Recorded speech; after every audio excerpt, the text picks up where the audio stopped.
नमो नमः मित्रों। जैसा कि आप सब जानते हैं कि पिछले विगत दिनों से हम श्रीमद् भगवत गीता के द्वितीय अध्याय सांख्य योग पर चर्चा कर रहे हैं, जिसके अंतर्गत हमने पिछले वीडियो में 56 नंबर के श्लोक की चर्चा की थी, जिसमें स्थिर बुद्धि वाले पुरुष का लक्षण बताया था और वहाँ पर वर्णन किया था कि जो व्यक्ति दुखों में उद्विग्न नहीं होता एवं सुखों की जिसके स्पृहा नहीं बची है और तथा जो जिनके राग भय एवं क्रोध नष्ट हो गए हैं, ऐसे मुनि स्थिर बुद्धि वाले कहलाते हैं। अब यहाँ पर 57 नंबर का श्लोक जो है वो प्रसंग प्राप्त है, उसका पाठ हम यहाँ से प्रारंभ करते हैं। यह सर्वत्रानभिस्नेहस् तत्तत्प्राप्य शुभाशुभं नाभिनन्दति ना द्वेष्टि तस्य प्रज्ञा प्रतिष्ठिता। देखिए क्या वर्णन करते हैं। स्थिर बुद्धि वाले पुरुष के संबंध में ही और विशेष बता रहे हैं कि भाई स्थिर बुद्धि किन की होती है, वो बता रहे हैं। यह सर्वत्र अनभिस्नेहा, यह सर्वत्र अनभिस्नेहा। अभिस्नेह का मतलब होता है राग, और अनभिस्नेह का मतलब राग से रहित। कि यह सर्वत्र, जो पुरुष सभी जगहों पर अभस्नेह, अनभिस्नेह अर्थात स्नेह से शून्य रहता है, मतलब आसक्ति से रहित होता है। यह पुरुष अर्थात जो पुरुष सर्वत्र अर्थात सभी जगहों पर अनभिस्नेह अर्थात स्नेह से रहित होता है, आसक्ति से रहित होता है।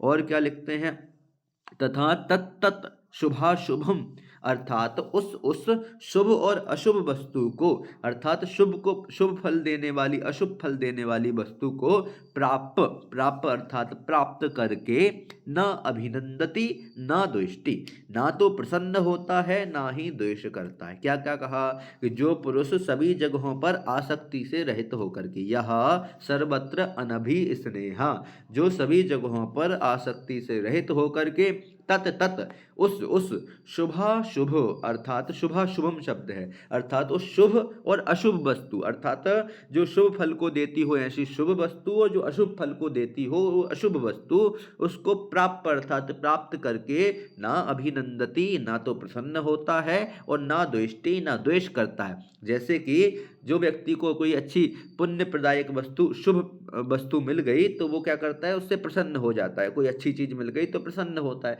कोई बुरी चीज प्राप्त हो गई तो उससे द्वेष करने लगता है। तो वो कह रहे हैं कि जो व्यक्ति वस्तुओं में आसक्ति से रहित होकर के कि उस शुभ तथा अशुभ दोनों प्रकार की वस्तुओं को प्राप्त करके ना तो प्रसन्न होता है ना ही उससे द्वेष करता है, तस्य प्रज्ञा प्रतिष्ठिता, उसकी बुद्धि कैसी है, उसकी बुद्धि प्रतिष्ठित है। प्रतिष्ठित का मतलब स्थिर है, उसकी बुद्धि स्थिर रहती है, उसकी बुद्धि स्थिर है अर्थात वह स्थिर बुद्धि वाला पुरुष कहा जाता है। कुछ विशेष व्याकरणिक शब्द देखिए, जैसे कि सर्वत्र शब्द आया है, सर्व शब्द में त्रिल प्रत्यय करने पर ये सर्वत्र बनता है। अभिस्नेह शब्द आया है, अभि उपसर्ग पूर्वक स्नेह धातु से घय प्रत्यय करने पर प्रथमा के एक वचन में अभि स्नेह शब्द बनता है। अब इसी में जब अपन नए तत्पुरुष समास करते हैं तो अनभि स्नेह शब्द हो जाएगा। फिर देखिए प्राप्त शब्द बना, प्राप्त शब्द कैसे बना, तो प्र उपसर्ग पूर्वक आप धातु से ल्यप प्रत्यय लगाएंगे तो प्राप्त बन जाएगा।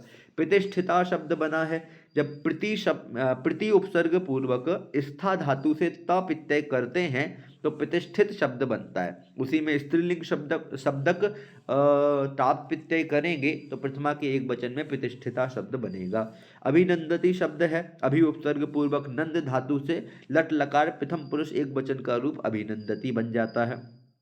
फिर सर्वत्र एक शब्द आया है, सर्वत्रा नभिस्नेहस तत्तत् प्राप्त, पूरा इतना शब्द है, इसमें 4 पद हैं। सर्वत्र धन अनभि स्नेह धन तत् ये शब्द निकलेंगे।